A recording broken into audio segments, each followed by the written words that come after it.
Oi! Acho que todo mundo aqui conhece Resident Evil, né? A série que popularizou o gênero survival horror e controle de tanque, com zumbis, lobinhos, aranhas, cobrões e tudo mais o que a Capcom decidiu infectar com algum vírus. Sendo uma série que faz um sucesso estrondoso até hoje, não é de se estranhar que Resident Evil seja um dos carros-chefes da Capcom até os dias atuais. Resident Evil 7 revitalizou a franquia, o R2 Remake é maravilhoso, o R8 também é muito bom, e a gente ignora o R3 Remake por razões éticas. Mas é claro que sendo um nome tão grande desse, é de se esperar que a gente tenha muitos jogos que pelo menos se derivam um pouquinho dessa franquia, os famosos spin-offs. Alguns ficam tão bons a ponto de virarem canônicos, que nem Resident Evil Revelations. Outros a gente prefere fingir que não existe, tipo o Umbrella Corps. Mas tem aqueles que são... Bem, eles são. Eles existem e definitivamente são um dos jogos já feitos. É o caso do jogo de hoje, que sinceramente passou um pouco batido por mim na infância, já que eu tava meio ocupado demais jogando R4 e Silent Hill 2 pra me preocupar com Resident Evil Outbreak. Então, sabe aquele jogo que você jogou quando criança, mas mal se lembra o nome, ou jogou muito pouco pra se lembrar direito dele? Talvez porque não foi tão divertido, ou porque sua memória seja terrível. Independente do motivo, eu tô aqui pra te fazer se lembrar dele, e dizer se ele era tão bom ou tão ruim assim. Sem perder muito tempo, as empresas que fizeram o jogo são apresentadas e logo já estamos no menu principal, que me lembra um pouquinho o menu principal do Revelations, com esse olhão aí na tela. Selecionamos o single player, já que eu duvido que o servidor para esse jogo ainda exista, e somos levados para uma escolha de cenários. O jogo é dividido em 5 cenários, cada um se passando em algum ponto de Raccoon City e tendo um bom tempinho de duração até. O jogo é bem mais longuinho do que parece. Ao escolhermos nosso cenário, ou nossa campanha se você preferir, somos levados a uma seleção de personagens, onde temos uma lista até que bem variada de habitantes da cidade Guaxinim, cada um com alguma peculiaridade que o diferencia dos outros. Um já começa com uma pistola, outro é melhor em usar armas corpo a corpo, outra é a mestra em arrombar portas, mesmo não sendo a Jill. Outra tem um inventário maior, e por aí vai. Os personagens em si até que são diversos em suas funções, mas o que eles têm de diversidade falta em carisma para eles, porque a única que eu consigo me lembrar o nome é a Yoko, porque foi com ela que eu joguei a primeira campanha, e também porque ela tem o mesmo nome da esposa do John Lennon. Imagine all the people. Após escolher o seu personagem, uma cutscene começa, mostrando o time do Hank no Resident Evil 2 combatendo um William Birkin recém-transformado. E essa cutscene, apesar de um pouquinho longa demais, serve muito bem para te introduzir no clima de Raccoon City e te deixar hypado para sentir os horrores da cidade mais uma vez. Dependendo do personagem que você escolheu, temos mais uma ceninha que introduz o personagem a nós, mas não espera muita coisa dessa vez, viu?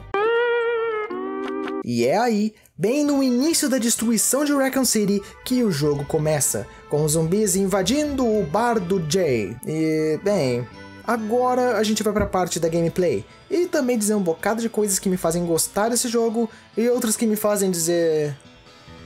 quanto à gameplay base do jogo, qualquer um que tenha jogado Resident Evil 1, 2, 3, Code Veronica ou o remake do 1 deve se sentir em casa. Podemos andar e correr com os controles de tanque que marcaram essa época, pegar itens com um botão de interação, pegar chaves para abrir portas, mirar reto, para cima, para baixo, atirar nos inimigos, usar armas corpo a corpo, que parece ter efetividade de um palito de dente, misturar itens no inventário, usar ervas, etc. Os controles seguem a lógica de qualquer Resident Evil clássico, mas o diferencial desse jogo em questão de gameplay, e sinceramente é o que vende a ideia dele também, é que você não tá sozinho nessa cidade. Nos cenários você vai ter sempre no mínimo um parceiro te acompanhando para onde quer que você vá. Esses parceiros normalmente são os outros personagens que você não escolheu naquela seleção anterior, dando uma impressão melhor de que a cidade é tão viva quanto as pessoas que vivem nela, e que todo mundo ali é tão vulnerável quanto você. Uma coisa que você vai reparar é que o seu inventário aqui é minúsculo, até para os padrões dos Resident Evil clássicos. Porém aqui não é só o seu inventário que você tem, mas também os seus parceiros, e como você pode trocar itens entre sobreviventes,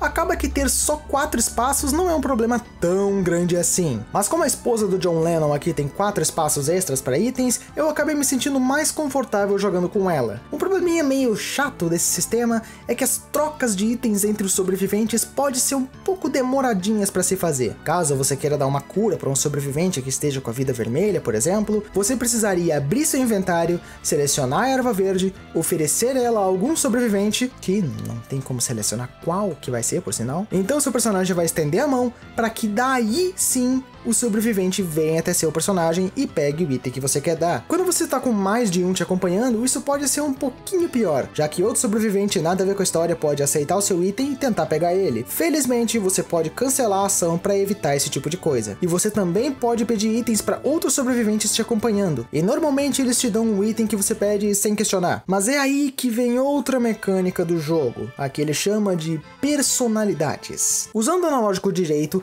podemos dar comandos bem simples para os nossos parceiros, coisas como siga-me, espere, me ajude, vá até ali, coisas assim. Porém, caso o personagem para o qual você deu esse comando não esteja de bom humor, ele pode simplesmente se recusar a fazer alguma ação. É um sisteminha que parece legal no papel, daria mais personalidade para os personagens, mas na gameplay em si, parece mais uma chance randômica de que ele vai te dizer sim ou não do que qualquer coisa. O jogo também parece se embananar um pouco na hora de organizar inventários. Ao contrário dos jogos principais, nesse Resident Evil o jogo não pausa na hora em que abrimos o inventário, e em cenários mais caóticos, como o primeiro, pode acabar sendo meio complicado gerenciar os itens de todo mundo. Isso não é bem uma reclamação, é só uma mecânica do jogo mesmo. Mas uma coisa meio esquisita acontece na hora de fazer a especialidade de alguns personagens. A própria Yoko, por exemplo, ela tem 4 espaços a mais no inventário, mas quando eu seleciono para o jogo ir para esses 4 espaços extras, se eu quiser usar algo, eu preciso mover o item para o inventário principal para poder usar,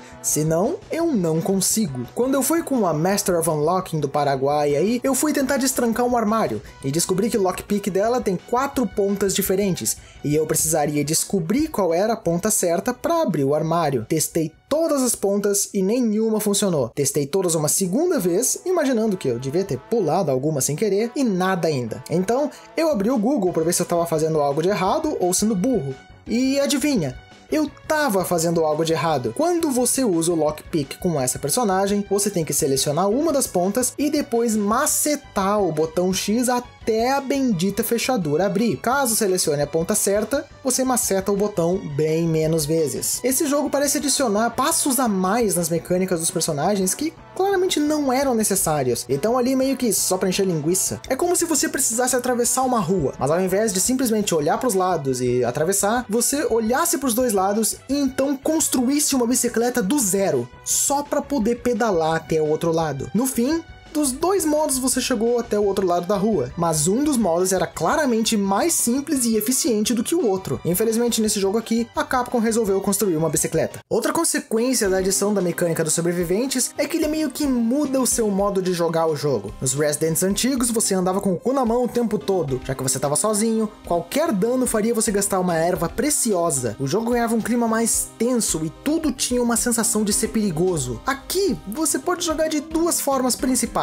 Em uma, você divide tudo com seus companheiros, ervas, armas, munição, etc. E na outra, você simplesmente deixa eles serem suas mochilas com pernas. Enquanto você corre e desvia de todos os inimigos, seus parceiros estão servindo de escudo e carregando só coisas que você usa em situações mais específicas. Os seus parceiros podem acabar morrendo também, então essa é uma estratégia mais arriscada. Outra razão para não tomar dano, além do óbvio fato de que você vai perder vida, é que a sua infecção aumenta. Essa porcentagem que fica no canto da tela ou quando você abre o inventário, representa o quanto você já se infectou com o T-Vírus. Se caso chegue a 100%, é game over. Até tem umas pequenas cápsulas de antivírus escondidas aí pelo mapa, mas elas só pausam uma infecção por um tempinho bem curto, então eu achei que nem valia a pena usar muito ou carregar comigo. Outra coisa que contraria o estilo clássico da série é que aqui é bem tranquilo de achar ervas, munição e até armas. Dificilmente você vai ficar sem nenhum método de defesa, já que as armas corpo a corpo até que são bem abundantes no jogo, apesar de terem durabilidade. E bem, é meio que isso se tratando da gameplay do jogo. Eu nem tenho muito o que falar da história dele, já que ela serve mais como um conceito, que serve de justificativa do que uma história em si. Nem vale a pena contar aqui.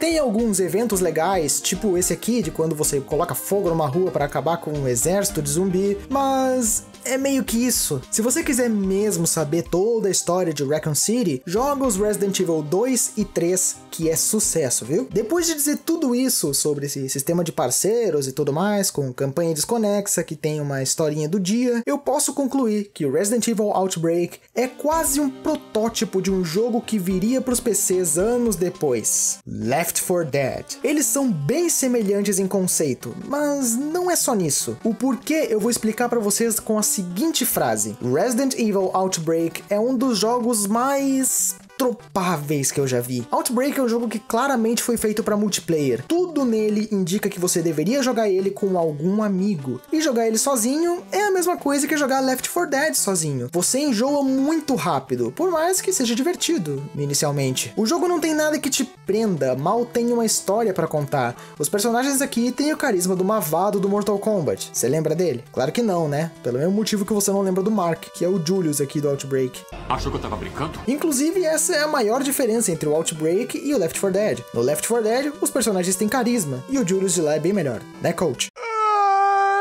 Os inimigos até variam quando você avança pelos cenários, mas nada que você já não tenha visto no Resident Evil 2 ou 3. Eu tenho certeza que se eu tivesse jogado esse jogo com algum amigo, eu teria gostado mais dele, porque ele tem todos os elementos de um bom Resident Evil multiplayer, controles clássicos, cooperação, leva atrás de itens, etc. Até os puzzles são bem simplificados aqui, para agilizar as coisas. Eu só fui até o final do segundo cenário, porque eu mesmo já estava entediado de jogar esse jogo. Igual Left 4 Dead, onde eu vou até o final da primeira campanha e ok, cansei, desinstalar. Isso é até um dos motivos para essa review aqui ter demorado um bocadinho para sair. Resident Evil Outbreak não é um jogo maravilhoso, mas definitivamente não é ruim, como eu já ouvi algumas pessoas dizerem. Ai, viu?